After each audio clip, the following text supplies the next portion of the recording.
Hi everyone. Today we are going to talk about WebAssembly, how we can run Golang into the browsers. I am Ekta Garg. I work as a software engineer at Grofers in India. The agenda for today's talk is to know what exactly is WebAssembly. Why do we really need it? Like we have JavaScript for browsers, right? Then why do we need WebAssembly? And when did Wasm support in Golang came? And then we'll follow up with some examples and a demo. And then I'll tell you a little bit about when should we really use Wasm. So I want to start with the video, which is of Scoosh. So I'll just start. Yeah. So it's an image compression web application which was developed by Google. This was the first application which actually I used, which is built using Wasm. So I was amazed by its performance, and like everything is happening here, everything is happening in the browser, right? So that was amazing for me. So that's how I thought, why should we, I should try using Wasm, and just try about this technology. So that's how I started learning and experimenting WebAssembly. Yeah. So let's just start with the definition. So this is the definition of WebAssembly directly from webassembly.org. So what exactly is Wasm? So WebAssembly, aka Wasm, is the most significant new technology, I would say, which is came to web browsers in a decade. And about the definition, what is WebAssembly? WebAssembly is a low level binary instruction format. It's a bytecode format which is very efficient to load and execute. So how, what is binary instruction format, and how do we get that? So for example, you have your Go code in a file, right? Like you have written a program. For example, let's take a very basic example.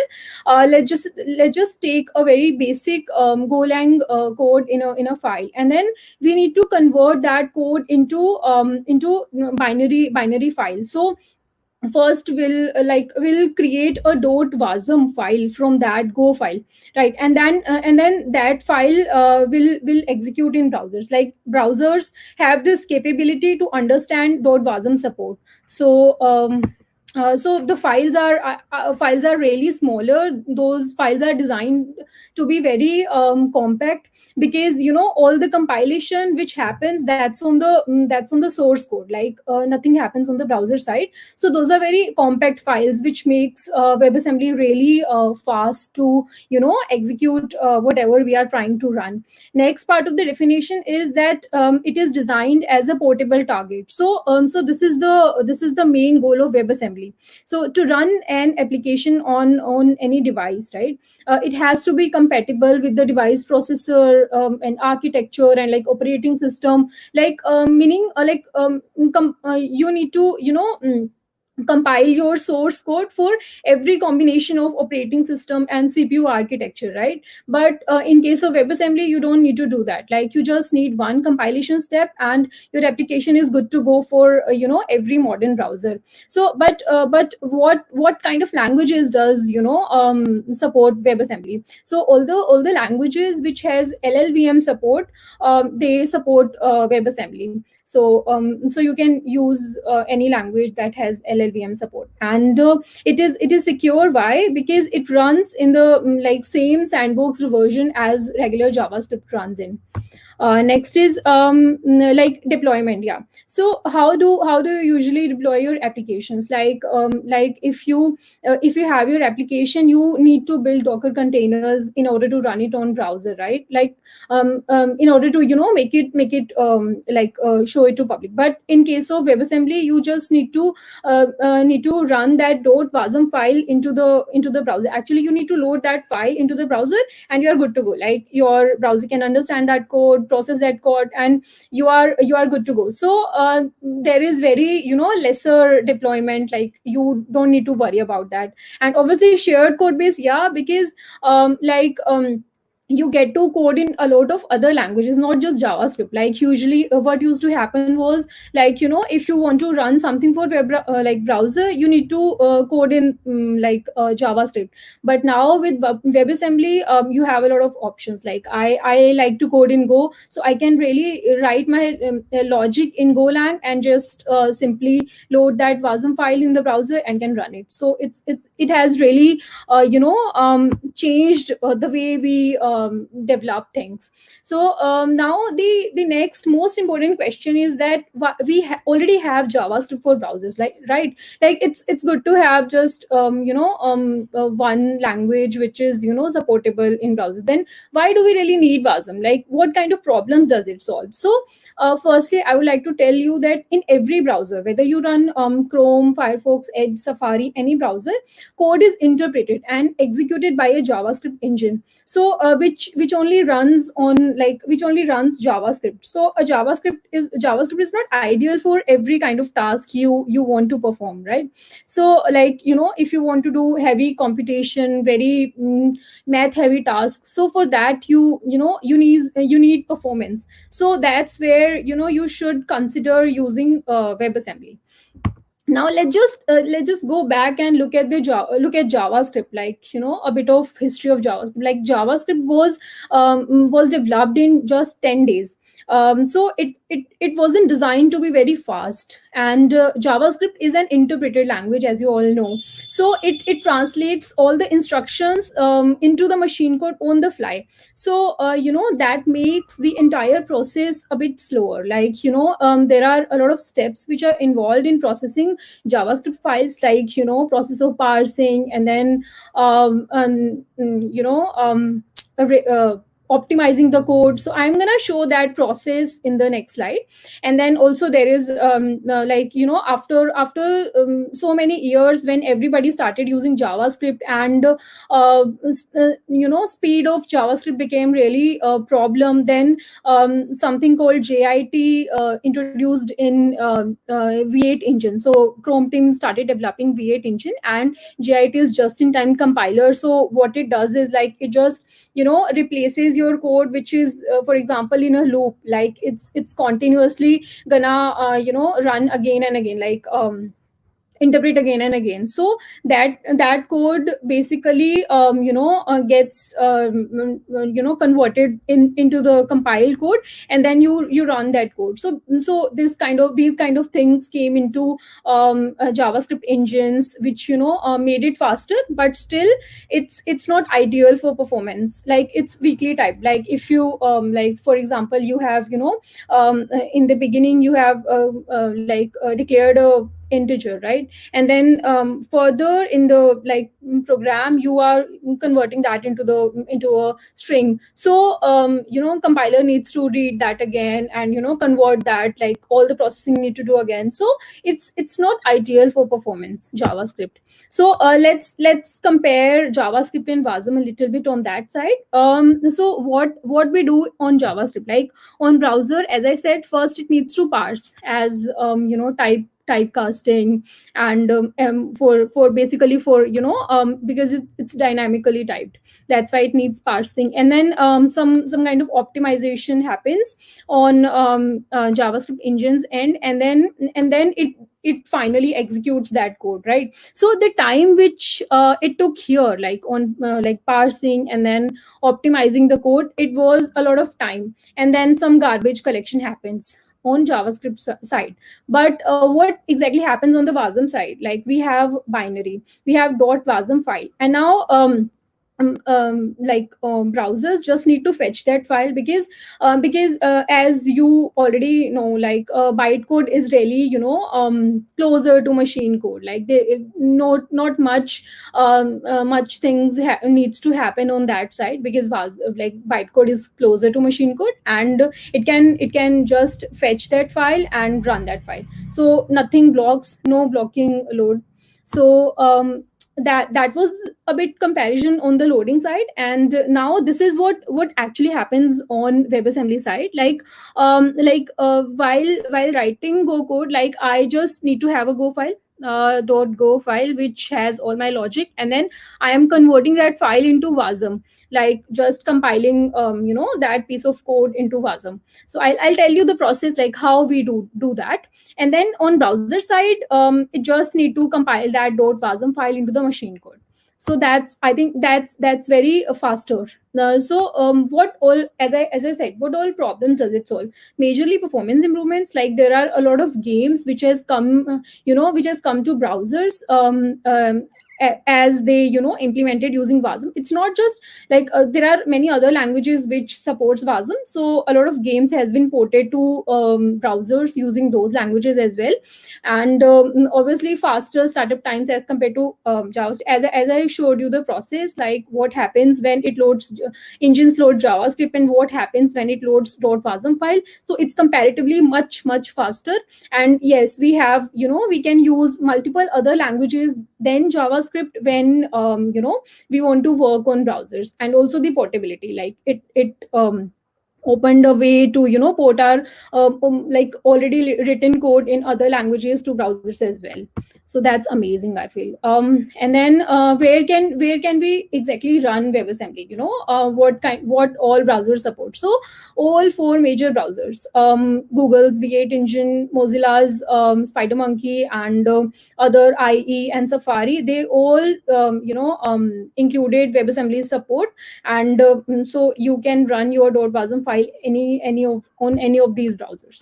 Next, yes. So this is a question which must be coming to your mind, that is it going to replace JavaScript? No, it is not going to replace JavaScript, as it is designed to complement JavaScript. As in, like if like you have your Wasm file, right, but you need to run that Wasm file onto the browser. So there is some kind of glue code which you need to write in JavaScript, and that code will make your Go run onto the browser. So it's not going to replace that. It's just that you will you'll figure out that, okay, so this is a piece of code which I can run better in other language, like which I can run in Go, because Go has channels, Go has Go routines. So by using those things, you can write some piece of code in Golang better, and then you can port that code onto the browser. So it's not going to replace it, just it will give you better performance and power. And yes, JavaScript's flexibility also would be there, as you are going to use JavaScript also while using WebAssembly. Next, yes. So next, let's look at how like when exactly Wasm support in Golang came in. So in February 2017, an issue was opened by someone in the Chrome team, that we should bring WebAssembly support into Golang. And then in November 2017, Richard Musial, who is the author of Go4JS, he made an announcement that he has started implementing WebAssembly in Golang. So he deserves a lot of credit for this. And then by August 2018, it was there in Go 1.11. So by 2018 we got the Wasm support. And then the most important thing to note here is that it's currently experimental. Like whatever you write in WebAssembly, like right now, maybe it won't work after a year, or the code which was written last year, like in 2018, maybe it won't work now. So it's still experimental. Yes. So how are we going to port our Go code into the browser, right? So as I said, like you have your Go file, right? Like you have written your Go logic in .go main.go file. You just need to compile that Go file onto the Wasm .wasm file. Like you'll create a Wasm module from that Go file, and then there is some JavaScript glue code which would come in, and you'll write that code. Like you will require to call from JavaScript to Go, that okay, in the DOM, like give me Fibonacci series for this particular number. So there you will be talking to Golang from JavaScript, and there are cases where you would be talking from Golang to JavaScript. So that's JavaScript glue code which will come in. And then obviously there is an HTML file which you need to run to browser. So that's how basically you are going to port your code from Go to browser. Next is, yeah, how are we going to build Wasm? Yeah, in Golang, how do you usually build your Go code? You just run this command, go build hyphen o, whatever is your file, and then it creates an executable. But this is not going to run, this is not going to run for WebAssembly. How? Why? Because this particular piece of code builds a binary for your current OS and architecture. But we are going to run, like we want to run our Go code onto the browser. So the OS and architecture is different here. So we need to compile our Go code for particular OS and architecture. So how are we going to do that? We need to override the OS and architecture that we are compiling for. So how are we going to do that? Like Go allows you to specify environment variable to override system defaults. So how you can do that? Like you can provide your operating system as JavaScript and architecture as Wasm, and that's how you can convert your Go code and Go file into Wasm file. Yeah, so enough theory, right? Let's look at the demo. So this is a program which we are going to write in Golang, and then we'll convert that onto the browser. So what is happening here is I am just putting a number 100 and asking to give me a Fibonacci series, right? So all the processing is happening on the Go side. Like I have a program, so in the browser I've loaded that program, and when I am like on browser, when I am giving this instruction that give me a Fibonacci series for this particular number, it is processing, all the processing is happening in on that Wasm code. So that's why look at the time it took 5.12 microseconds. And I wrote a similar code of JavaScript, and I ran that for JavaScript, and it took like 1 point some microseconds, right? So there is difference, like there is difference of performance. Let's just look at the code. So this is a very basic code which is going to give you a Fibonacci series for any number. That's basic algorithm basically. And then, yeah, so that's also a very important point to note here, is that you need to load a Wasm exec file. So what is this file? This is Wasm exec file is provided by Go, which you need to load to web page. It is going to give you that kind of glue code, which your like HTML, you are going to write an HTML file, and that will load this Wasm file, which basically which will invoke your Wasm code, like into the browser. It will execute or fetch and execute all your Wasm code into the browser. So this is a mandatory step. You need to copy this Wasm exec file whenever you are trying to write this WebAssembly code. And then yes, so WebAssembly has given a lot of APIs, JavaScript APIs, which we are going to use in order to in order to interact this with WebAssembly, and basically achieve all this WebAssembly functionality. So what is this? This is a function, instantiate streaming, which will compile and instantiate a WebAssembly module directly from the source, like directly from your .wasm file. And this is an object which will act as a namespace for all the WebAssembly related functionality you want to do. Like apart from this particular function, you want to use another function which is maybe for memory, which is for giving the error. So for that you need to use this particular object. Now, yeah, look at the code. Like how are we actually going to load WebAssembly using the code? So as I already mentioned about this particular piece of code, like instantiate streaming. So firstly we are just creating a Wasm module and instantiating the runtime space using this new function, this new and then this is API. This is an API which is given by WebAssembly JavaScript, and then this particular API takes fetch another API as a parameter, which is fetching everything which is there in the Wasm file. and then it is giving us instantiated instance.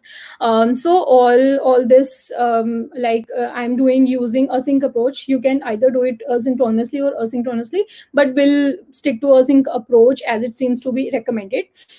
So that's how we are going to load our WebAssembly file. And then yes, as I said, we need to communicate with JavaScript, right? Like you need to call go from JavaScript. Like when you are writing on the demo which I showed you, like if you are entering in this number 100, so it needs to go to your Go code and say that, okay, give me Fibonacci series for this particular number. So basically you are communicating here. So this particular package is called JS. This is going to support you. This is going to give you all the support which you want for communication with JavaScript. So it's an experimental package which was part of 1.11. It's still evolving. Like if you see the code which was written maybe last year is not going to work today, because a lot of things has changed. A lot of programs functions has been updated. So it's evolving, and it supports like callbacks, copying data, pretty much everything. And this is the glue code which I was talking about. So what it is doing is, like from JavaScript, like you are passing that number 100, right? So it's basically calling this particular function, that all the logic which is Fibonacci series logic, that is written in this particular function. And you are just processing you are just processing that number and fetching the Fibonacci series, and then putting that result on a channel. If you look at here, like this is a channel. So a channel is something that waits for the data to be sent into and will pause the execution until it receives the data. So it's basically just stopping your channel, program, just asking your program to give the result. So but as in, like, apart from this, channels can do like a lot more than just stopping the function, right? So next is that particular function. Like this was a function, right? So let's just look at this function once. So this function is taking two things as an argument. First, the reference to this function, and then this is an array of arguments. Why are we So the question is, why are we taking entire array of values? Because as I said, JavaScript is loosely typed language. Like from JavaScript side, anything can come. Like it can be integer, it can be string. Like we don't really know what is going to come from JavaScript side. And also, like, any number of arguments can come from the JavaScript side. So on Go side, on Go side, since it's a strictly typed language, it needs to convert those values into particular whatever is the data format. And that's how further we are going to process our function.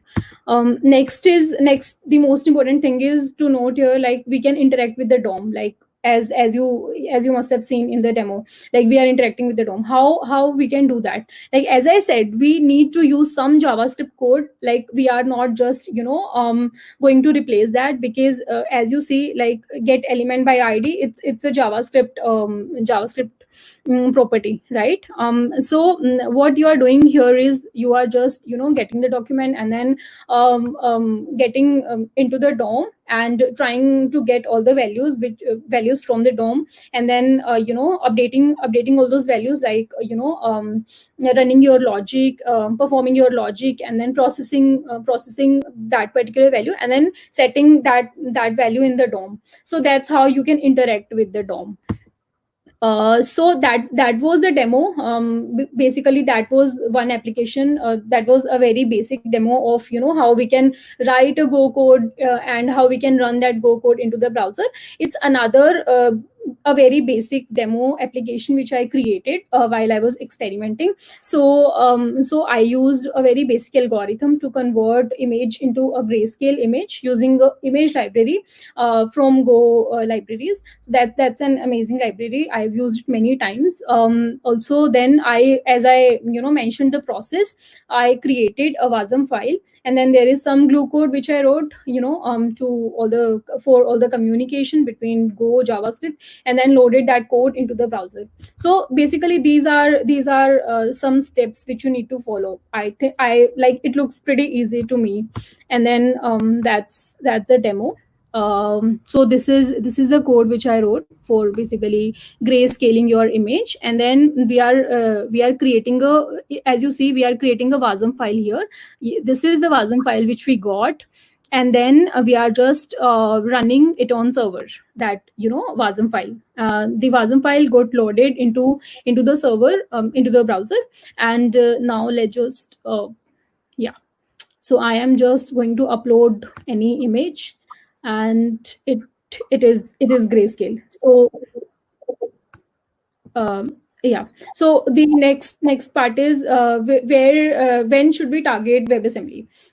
So these are some scenarios where you can consider using WebAssembly, like CPU bound, heavily CPU bound computations, like all the and math heavy stuff, like all the image manipulation, like as in the beginning I showed you that Scoosh application, that was majorly image manipulation, image compression algorithm, which was written in any other C++, like a C++ language, and it was ported to web. So similarly you can write, you can convert your games from port your games to browsers using WebAssembly. And then optimizing performance, yes, as I think mentioned earlier as well, that if your code is written in JS, but you know that some piece of code you can convert into the Golang, and that would be better to solve all the performance related issues. So these are few cases where you can consider using WebAssembly.